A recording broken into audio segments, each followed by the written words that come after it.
Bonjour, bienvenue à Ben Ishraï, Halakha Yomi en français. Aujourd'hui, on continue la discussion de Rosh Hashanah. Ensuite, aujourd'hui, on va commencer à parler de le Tashlir. Le Tashlir, c'est la mitzvah de aller à une rivière ou une piscine ou la mer à Rosh Hashanah, préférablement le premier jour, et de lire un peu un seder de Tashrik qu'on trouve dans le Zohar. Et ensuite, symboliquement, Tashlir, ça veut dire de jeter notre péché dans l'eau.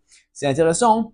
Qu'est-ce que ça a à voir avec Rosh Hashanah? Alors ici, dans la Chalichat Olam, le Rav Ovadia Yosef, il ramène à Midrash que quand Avram Avinu, il était prêt à ramener son fils Yitzhak en sacrifice comme Hachem, il voulait le faire. Il y avait le Satan, le Yetzirah, tout le temps il essaye de faire avec son astuce, comme on l'a parlé, tout le temps d'essayer de l'arrêter, de le proventer de le faire la mitzvah. Et à un moment donné, un truc qu'il a fait, il a créé devant Avram un immense fleuve. Et Avram, il est pas dissuadé de ça. Il a marché même carrément au milieu de la fleuve pour arriver à l'endroit de l'autre côté. Et même à un moment donné que le fleuve était carrément à son cou, il a prié à Hachem, aide-moi que je fasse un mitzvah. Ensuite, Hachem, il a entendu ses prières, il a enlevé la fleuve. Je vois ici que notre sage dit que Akedat Yitzhak, Avram, il a apporté son fils Yitzhak comme sacrifice, c'était arrivé à Rosh Hashanah. Alors, symboliquement aussi, on ramène un peu ce cèdre à Tashlir, que ce serait pour nous ainsi un temps auspicieux de le faire en se souvenant de l'escroute de notre avot de Srout Avram qui a ramené son fils Yitzhak Avinu comme sacrifice à ce jour-là, et aussi on rappelait que même il a passé dans une fleuve carrément de le ramener. Symboliquement, on jettera notre péché dans l'eau. C'est intéressant parce que ce que le Ben Ishraï ramène, quoi qu'il arrive, si je le fais le premier jour ou le deuxième jour, que d'ailleurs ça la coutume est de le faire selon le Rav Ovadia, le premier jour après Mincha. Quoi qu'il arrive, si tu fais le premier jour ou le deuxième jour, tu peux même le faire à Shabbat. Ouais, peu importe. C'est pas un travail que ce serait un bon truc de faire, même si on dit qu'on veut jeter notre péché dans l'eau.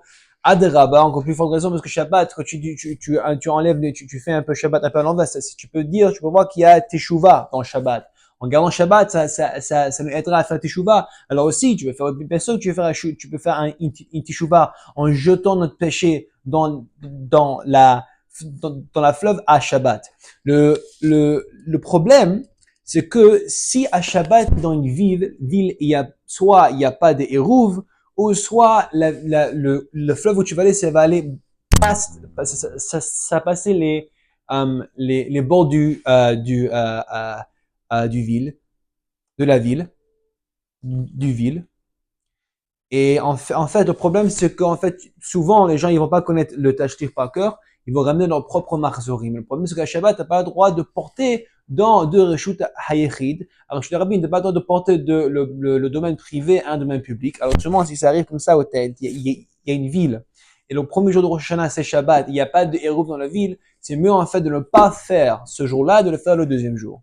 Mais s'il y a un Hérouv, ou si le fleuve est pas tellement loin et quand même il y a un Hérouv, et c'est à Shabbat, tu peux le faire bien sûr. Même si il y a des gens, des chassidim, qui sont stricts sur eux-mêmes, et même dans un cas que la ville il y a un Hérouv, ils vont pas vouloir porter des Asidorim ou des Marsorim à Shabbat. Quand même dans ce cas-là, il peut être lignant, indulgent, et laisser leurs gosses qui sont pas encore à l'âge de le bar mitzvah de porter pour eux leur sidour. Ensuite, il peut ensuite passer à le fleuve tout ensemble et faire le tashir tout ensemble et en famille. Si tu veux, avec ça, on peut apprendre un peu le inyan de le tashir. Ensuite, on va essayer de le faire avec la kavana cette année pour bien nous enlever, nous débarrasser des péchés pour avoir une nouvelle année bonne et douce.